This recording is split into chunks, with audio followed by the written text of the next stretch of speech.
Cette émission vous est présentée grâce à la participation financière de la Caisse Desjardins du Saguenay-Saint-Laurent.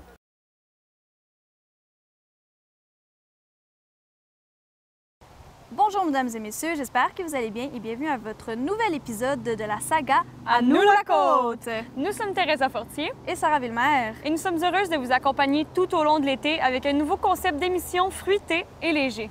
Pour cette émission-ci, nous avons décidé de partir à la rencontre de jeunes inspirants de la côte. Pour commencer, nous avons parlé avec Elisabeth Martel, une bénévole dévouée. Mais avant tout, on se rend à Portneuf-sur-Mer pour rencontrer la jeune écrivaine Marika Jean. Et c'est parti!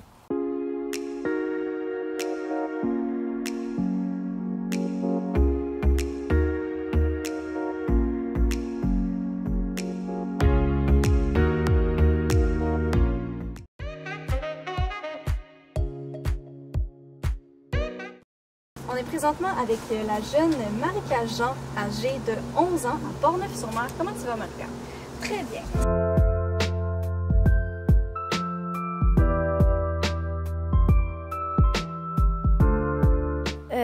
C'est sûr que j'étais déçue de ne pas pouvoir faire un vrai lancement, mais c'était quand même le fun.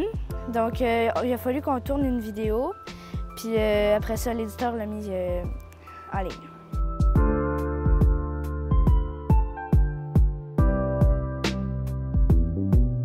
Ouais, un peu, ouais.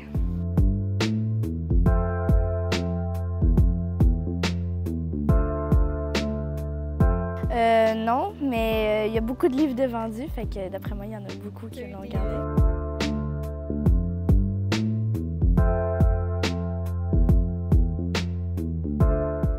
Mes parents, parce que c'est tous eux qui ont fait le décor puis qui ont filmé. Après ça, mon éditeur, parce que c'est lui qui a pu mettre la vidéo en ligne. Après ça, c'est pas mal tout.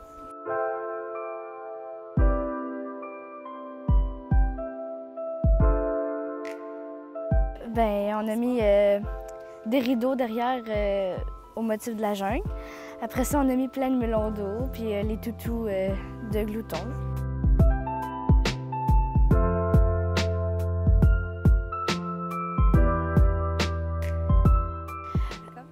Donc moi, j'ai toujours voulu écrire un livre. Puis là, il y a comme une auteure qui est venue à notre école, puis son ami, c'était l'éditeur de la maison d'édition. Donc, elle en a parlé à ma mère, puis là, on a décidé d'écrire à l'éditeur.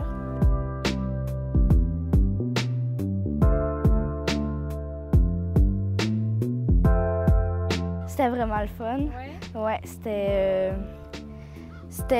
plus compliqué que je pensais, mais c'était vraiment le fun.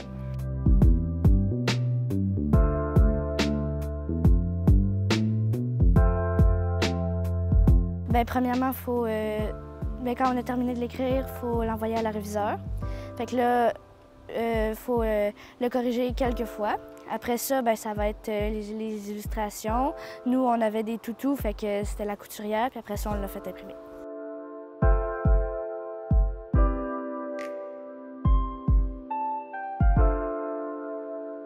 L'autre auteure, c'est Ginette Larault. C'est ça, c'est elle qui écrit les livres de cette collection-là avec d'autres enfants.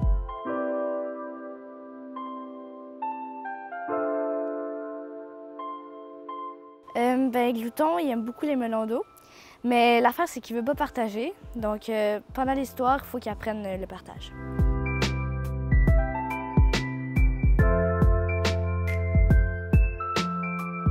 C'est Laurence Deschassy qui les a faites.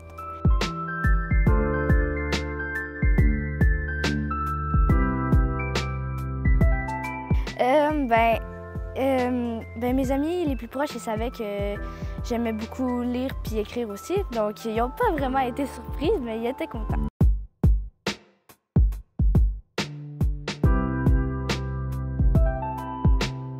Ouais, je suis allée le lire dans les classes de maternelle puis du premier cycle de mon école.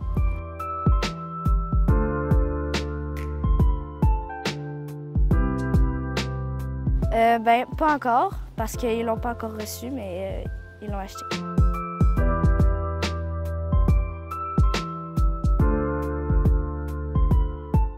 Ben, c'est sûr que c'est le fun. Ouais. Mais c'est ça, c'est le fun.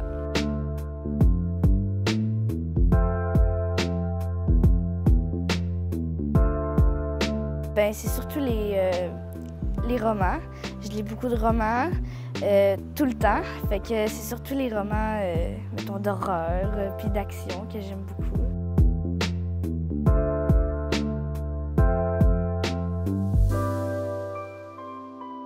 Ben, l'auteur, c'est, mettons, Marie-Lou Edison.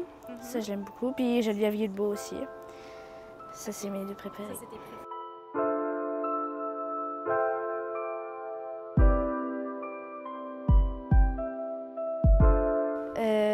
Ben, encore des romans, là. C'est surtout des romans d'horreur que je lis, là.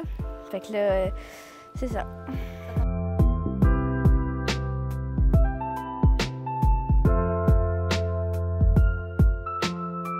Ouais, j'aimerais vraiment ça. T'aimerais ça?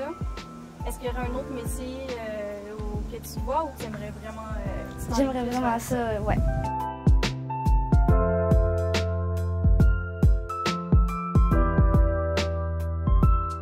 Ouais, c'est plus des romans jeunesse, là. C'est pas vraiment des albums. Okay. Mais ça, je sais pas encore s'ils vont être publiés ou tout ça, fait que je peux pas vraiment en parler, là. C'est à suivre. Ouais.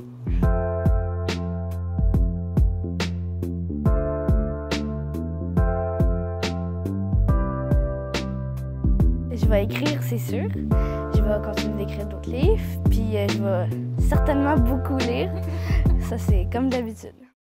Teresa, tu vas être d'accord avec moi qu'on entend souvent des propos négatifs à propos des jeunes. Hein? Je sais pas, tu as sûrement entendu des personnes âgées ou des personnes de la génération de tes parents dire « Ah, les jeunes, ils sont paresseux, ils sont ci, ils sont ça. » Est-ce que tu as eu vent de ça? Oui, ça arrive souvent, puis je pense que ça n'arrêtera jamais d'une génération à l'autre. Hein? Effectivement, puis on voulait dans le fond vous montrer que les jeunes de nos jours, peu importe l'époque, les jeunes sont tellement inspirants et on voulait vous en présenter quelques-uns qui ont fait la différence dans la société actuelle et puis dans le passé aussi, parce que ça fait tellement longtemps. Les jeunes, c'est vraiment important qu'ils continuent d'être debout puis ils ont vraiment fait une différence dans notre société.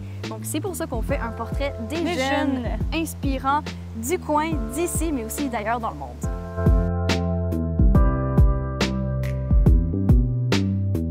Teresa, on va commencer en grand avec une personnalité que je respecte beaucoup, soit Noujoud Ali. Je ne sais pas si tu en as entendu parler de cette jeune femme. C'est une figure yéménite qui a dans le fond milité pour se faire divorcer de son mari à l'âge de 10 ans. Ah ouais, oui, quand même! Vous avez bien entendu 10 ans, donc ça a été, vous comprendrez bien que c'était un mariage forcé. Elle a été capable d'aller en cours et puis de se divorcer de cet homme-ci. Donc c'est vraiment une première dans son pays et puis dans toute l'histoire, je crois, contemporaine des droits des femmes et des droits de la personne, tout simplement. Ça a été vraiment une personne marquante, donc elle a gagné en fait son procès. Ça a été une personnalité de l'année en 2008 et elle continue ses études en droit en ce moment. Elle a même écrit un roman concernant son histoire, donc félicitations, jeune demoiselle, pour ce bel exploit. C'est un grand pas pour l'humanité et là, c'est le cas de le dire, hein? Exactement.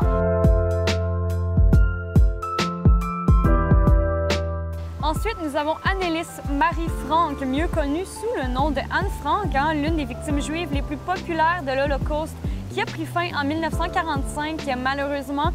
Elle est populaire, en fait, parce que durant tout ce temps-là, elle et sa famille se sont cachés derrière des bibliothèques où son père, Otto Frank, travaillait. Et pendant tout ce temps, pendant des années, elle a écrit dans son journal intime ses journées de jeune fille, jeune adolescente enfermée contre son gré. Et c'est en 1944 que toute sa famille a été déportée dans des camps de concentration différents, donc ils ne se sont plus jamais revus. Et le seul survivant a été son père, malheureusement, Otto Frank. Mais ce qui est heureux dans cette histoire, c'est que la secrétaire du père avait gardé le journal intime et c'est ainsi que le père a décidé de prendre des notes et puis la publier, en fait. Oui, c'est ça, et la publier, tout simplement. Et ça a même été traduit en 70 langues quand même. Hein? C'est très impressionnant, vraiment. Puis ce qui est impressionnant aussi, c'est que même en 2020, on lit encore ce roman-ci. Et puis il y a beaucoup de 1945 et il y a beaucoup de jeunes qui lisent en ce moment dans les écoles secondaires. Donc.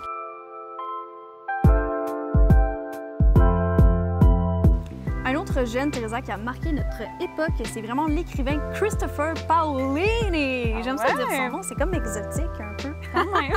Bref, Bref, notre cher ami Christopher, à l'âge de 15 ans, a écrit son premier roman, en fait une série fantastique. Là, vous allez voir où est-ce que je m'en vais avec sa série fantastique, plus connue sous le nom de Eragon ou Eragon. Ah oui, je pense Eragon, mais je crois que je les ai lus. Hein? Oui, je les ai lus et j'étais au primaire. C'est des grandes briques pareilles, là, plusieurs pages et c'est super bien écrit. Moi, j'ai adoré. Si vous voulez un review de lecture, moi, j'ai adoré. Si Teresa elle a aimé ça, tout le monde va aimer ça, ça c'est sûr. Donc, Christopher, à l'âge de 15 ans, a écrit ces récits. Donc, il y a eu 4 romans attitrés à cette saga, on peut dire ça, comme à nous la côte, tout simplement. Ça a été diffusé, publié en fait à l'âge de 19 ans. Et ça a vraiment fait fureur vraiment partout dans le monde. Tellement qu'il y a eu une adaptation cinématographique. Effectivement, on peut voir les dragons un petit peu partout sur nos grands et petits écrans depuis quelques années déjà. Christopher fait partie du livre de record Guinness comme étant le plus jeune écrivain ayant écrit une série fantastique pour les jeunes. Donc, chapeau à Christopher et on va lui souhaiter bon succès pour la suite des choses. En espérant qu'il ressorte d'autres romans aussi bons que ceux-là. Hein? Exactement. Quand même.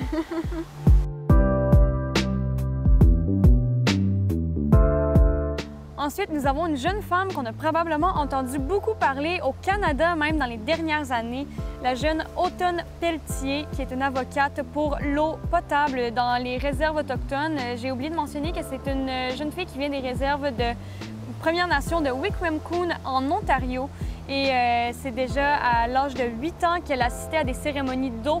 Donc, elle a eu quand même la conscience là, de ce produit vital-là, assez jeune. Hein? Et c'est à 13 ans qu'elle a contacté l'Assemblée générale des organisations de Nations Unies, quand même à 13 ans, pour communiquer le problème qu'il y avait dans les réserves autochtones du Canada de l'eau potable. Et depuis ce temps-là, elle est avocate pour l'eau potable dans les réserves et d'avoir la disponibilité un peu partout. Go, Automne, go!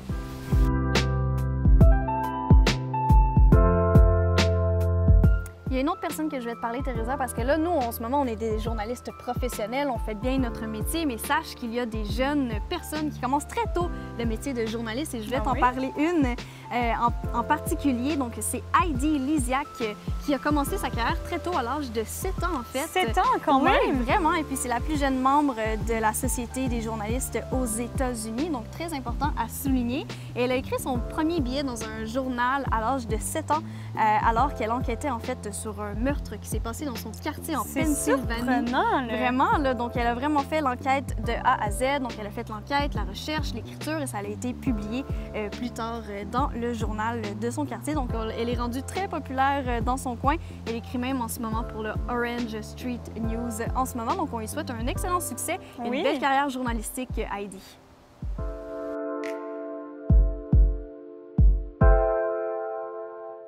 Pour finir, Sarah, on a la jeune Léa Namugerwa qui a été inspirée par la jeune Greta Thunberg, mais celle-ci se retrouve en Ouganda.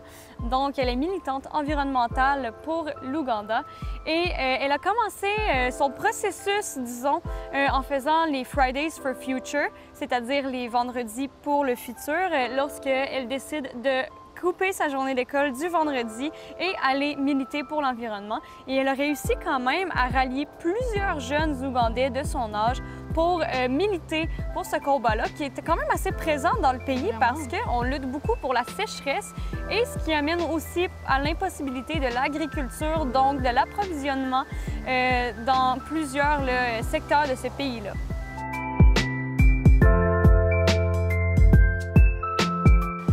On vous a gardé une douce surprise pour la fin et cette personne, ce jeune qui influence le monde, il s'agit de Billie Eilish, une jeune auteure, compositrice, interprète de 18 ans quand même.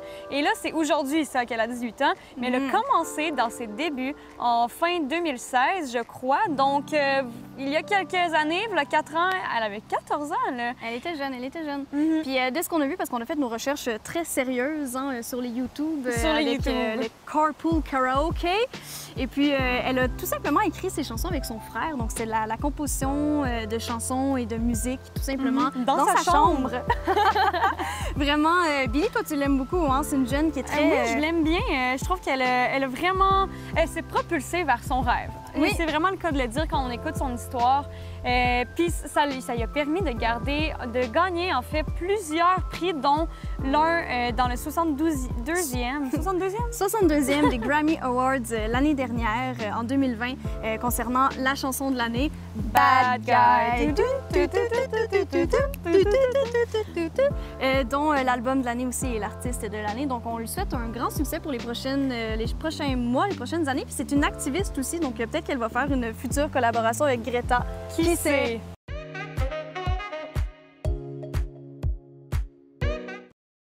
On est présentement à Longue-Rive en compagnie d'Élisabeth Martel. Comment vas-tu, Élisabeth? Je vais très bien, merci. Élisabeth, on a appris que tu faisais beaucoup de bénévolat dans ta vie et on voulait faire peut-être un petit résumé de ton parcours de bénévolat depuis que t'es haute, depuis 3 pommes. Hein? Donc, parle-nous un petit peu de tes expériences de bénévolat depuis que t'es jeune. Dans le fond, pour vous mettre en contexte, moi, ma mère est coordonnatrice des loisirs communautaires. Donc, dans le fond, elle organise toutes les activités qui se passent dans le village. Fait qu'à chaque fois qu'elle fait un événement, une activité, je suis toujours là à l'aider, même s'il y a d'autres mondes, là, mais je l'aide toujours. Depuis que je suis haute de même, je fais le festival, je fais la Saint-Jean, je fais le vin fromage, je donne des bonbons à l'Halloween pour les petits enfants du village. Je fais des cueillettes de bouteilles, tout ça. Là, je n'ai peut-être oublié, mais c'est ça.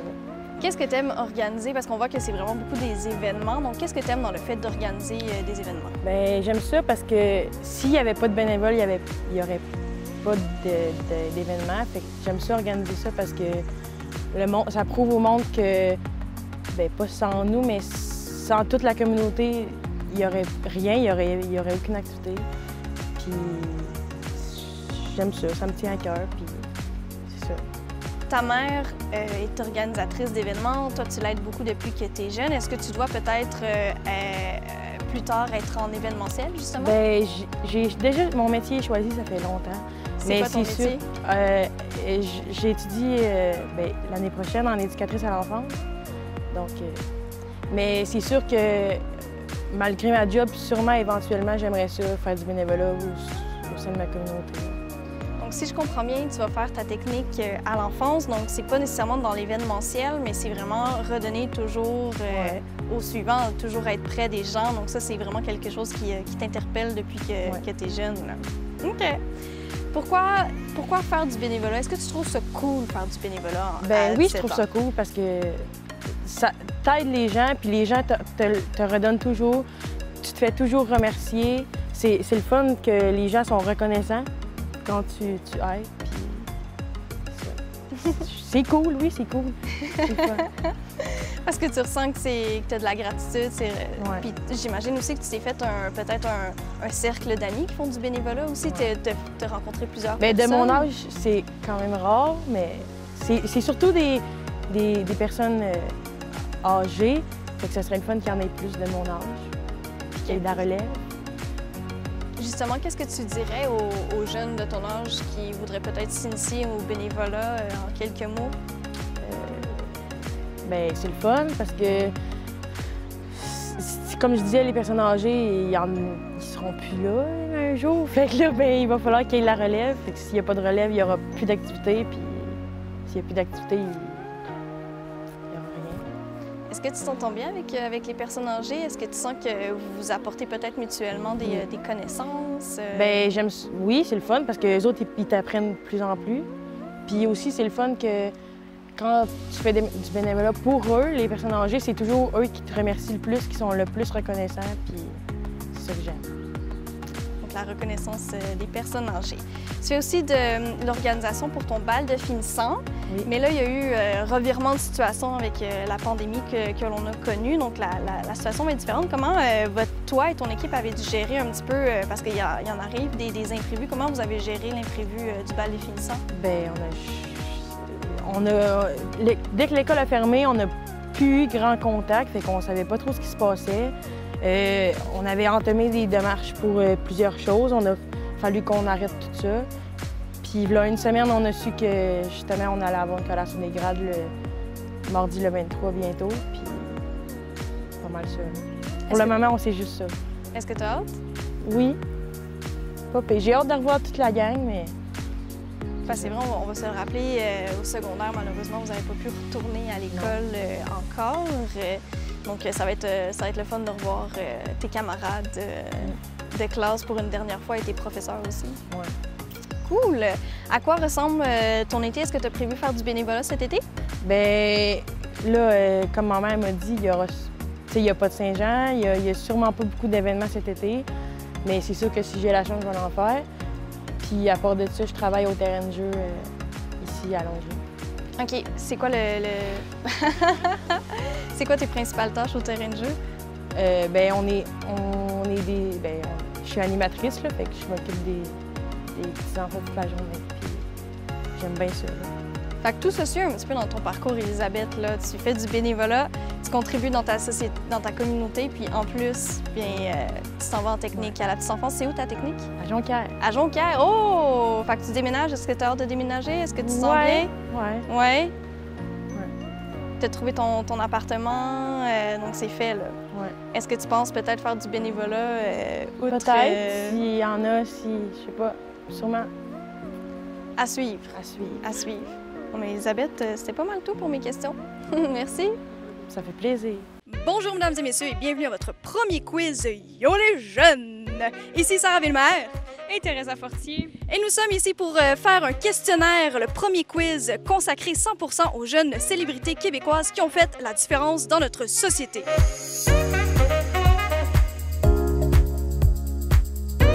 Pour les biens de la cause, nous avons demandé à nos panélistes de répondre à nos questions et le gagnant repartira avec tout notre amour. Présentons nos panélistes de la journée. Nous avons Marie-Michel Pigeon, Derek Foster et Justine Michaud avec nous.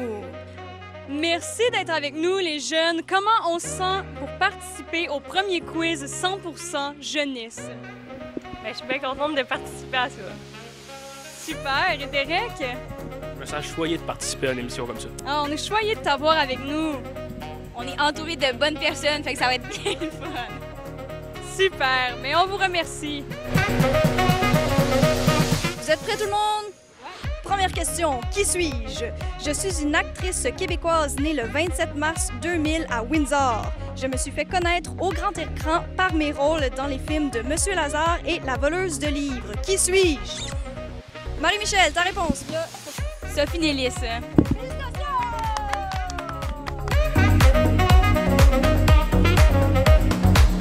Vous êtes prêts pour la deuxième question? Donc, qui suis-je? Je suis un triple champion du monde et médaillé olympique en plongeon. J'ai participé à mes premiers Jeux olympiques à l'âge de 15 ans à Sydney. J'ai joué mon premier rôle au grand écran en tant que plongeur dans le film À vos marques, partez. Alexandre Despatie? Oui! Bravo! Troisième question. Je suis considérée comme l'un des plus grands personnages littéraires et cinématographiques de tous les temps. Élève de la maison Gryffondor, je suis un jeune homme courageux et un très bon joueur de Quidditch. Les jeunes femmes sont fous de ma cicatrice sur mon front. Qui suis-je? Justine, ta réponse? Harry Potter.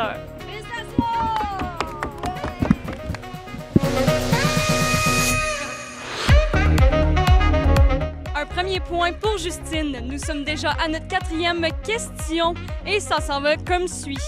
À l'âge de 19 ans, j'assure la production et à la réalisation de mon premier long métrage, J'ai tué ma mère. J'ai fait la voix québécoise de Ron Weasley dans les films d'Harry Potter. En 2017, je reçois le César du meilleur réalisateur et celui du meilleur montage pour mon film Juste la fin du monde. Derek Foster. Xavier Dolan.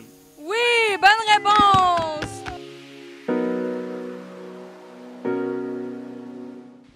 C'est chaud sur le plateau, très serré. Prochaine question. Je suis une militante écologiste suédoise ayant fait un arrêt à Montréal l'automne dernier. J'ai déjà fait broncher à plusieurs reprises le président américain Donald Trump. Qui suis-je? Greta Thunberg. Oui, bonne réponse!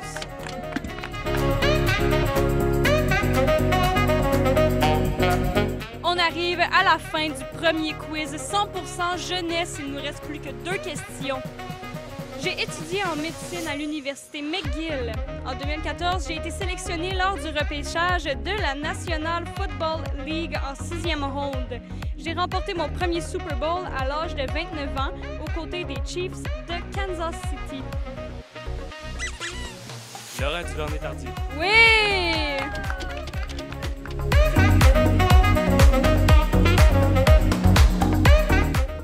Le moment fatidique que vous attendez tous, c'est égalité entre nos 3 panélistes. Tout ceci va changer en une question. Dernière question. J'ai terminé dans le top 3 de la première saison de l'émission de chant La Voix en 2013 alors que je n'avais que 18 ans. Ma chanson Main Girl fait partie de la liste de lecture intitulée Elton John Loves, créée par nul autre que le chanteur Elton John. J'ai ouvert le Festival de jazz de Montréal l'année dernière. Qui suis-je? Marie-Michel! Charlotte Cardin!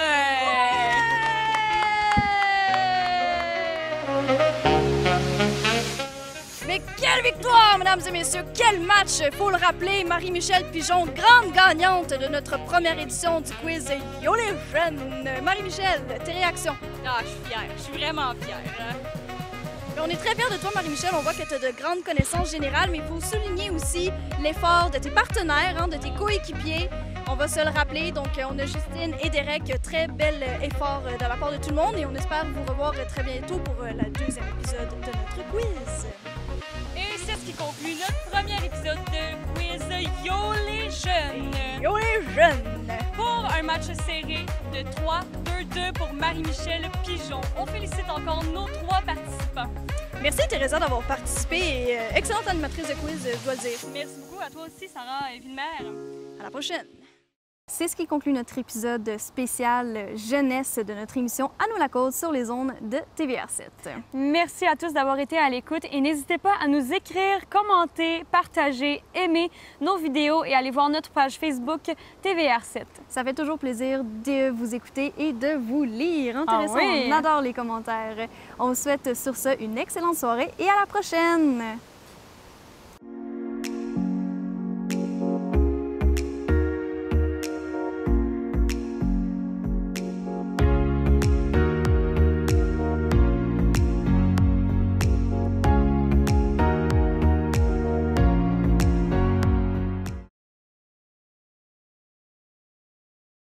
Cette émission vous a été présentée grâce à la participation financière de la Caisse Desjardins du Saguenay-Saint-Laurent.